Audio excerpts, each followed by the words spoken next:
அமெரிக்காவோட Tesla owner மட்டும் இல்ல, ஸ்பேஸ் எக்ஸோட ஓனர் எலான் மாஸ்க் அவங்களுடைய ராக்கெட் பார்த்தீங்கன்னா விபத்துக்கு உள்ளாயிருக்கு. ஸோ அங்க என்னென்ன நடந்திருக்குன்னு ஆதி எல்லாத்தையும் நான் உங்களுக்கு டீப்பா சொல்றேன். மறக்காம பாருங்க.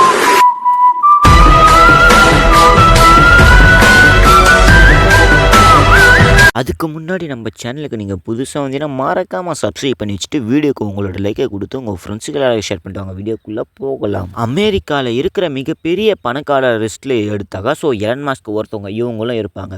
அதாவது பார்த்தீங்கன்னா இவங்களுக்கு ஸ்பேஸ் எக்ஸ்ன்னு ஒரு ராக்கெட் நிறுவனம் பார்த்தீங்கன்னா இருந்துக்கிட்டு இருக்கு. அந்த ஒரு நிறுவனம் பார்த்தீங்கன்னா ராக்கெட் விண்வெளிக்கு அனுப்ப சொல்ல பார்த்தீங்கன்னா போகிற வழியிலே பார்த்தீங்கன்னா வெடிஞ்சு சிதறிருக்கு. அதோட வீடியோ எல்லாத்தையும் நீங்கள் பார்த்து தெரிஞ்சுக்கிறேன். நான் இந்த ஒரு வீடியோலேயே கொடுத்துருப்பேன். அதுக்கான வீடியோ எல்லாத்தையும் அதுக்கப்புறம் என்ன அது எதனால் வெடிஞ்சிருக்கும், அதுக்கு என்ன காரணமாக இருக்கும், அது மட்டும் இல்லை வீடியோவுக்கு சப்ஸ்கிரைப் லெவலும் சரி, லைக் லெவலும் சரி, ஷேர் லெவலும் சரி ரொம்ப கம்மியாக இருக்குது. மறக்காமல் உங்களுடைய சப்போர்ட்டை கொடுங்க.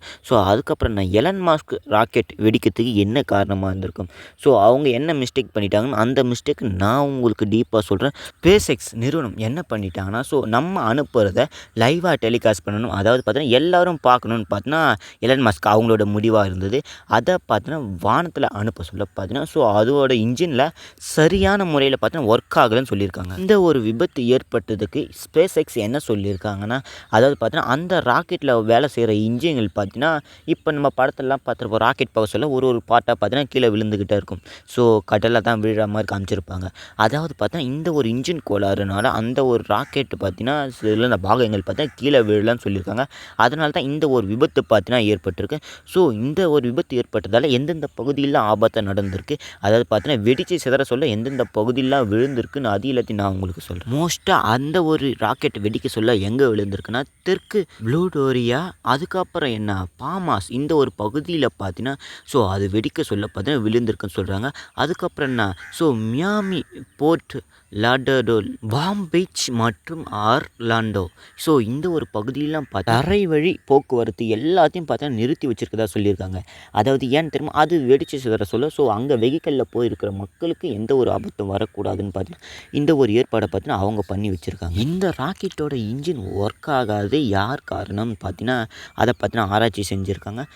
அவங்களுக்கு அந்த ஆராய்ச்சியாளர்களை பார்த்தீங்கன்னா விசாரிக்கவும் போலீஸ் பார்த்தீங்கன்னா போய்கிட்டு தான் இருக்காங்கன்னு சொல்லணும். இந்த ஒரு விபத்து நடந்து பார்த்தீங்கன்னா 2 நாள் ஆயிடுச்சு. அதாவது பார்த்தீங்கன்னா எந்த ஒரு வேலையாக இருந்தாலும் முழுசாக தெரிஞ்சுக்கிட்டு தான் இறங்கணும்.